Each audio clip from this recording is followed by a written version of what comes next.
Welcome to C21 and my video on mailings.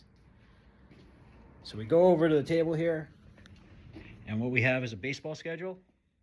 The backside of the schedule, which has the history of who's won the World Series, an insert, envelopes,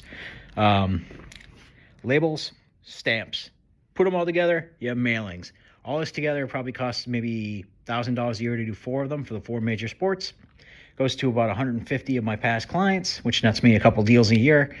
So for a $1,000 investment, which is 100% tax deductible, you can get yourself, a couple deals done.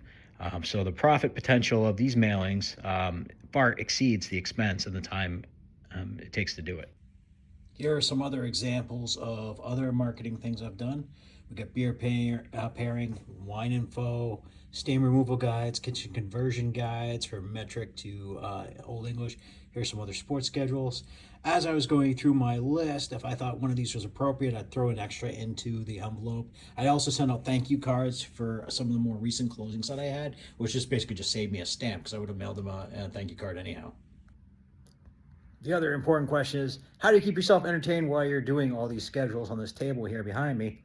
Well, I have the TV going and I'm watching a hockey game. I got through 2 periods of hockey. In between periods, I would listen to music. And so once you get into it, the time just flies by. You just need a quiet place to concentrate, a nice open area, some good lighting and something in the background just to keep you entertained a little bit. But 2.5 hours of work, 4 times a year, that's 10 hours. If it nets you somewhere between $20,000 to $40,000, well, that's certainly worth it. 2.5 hours later, we are done.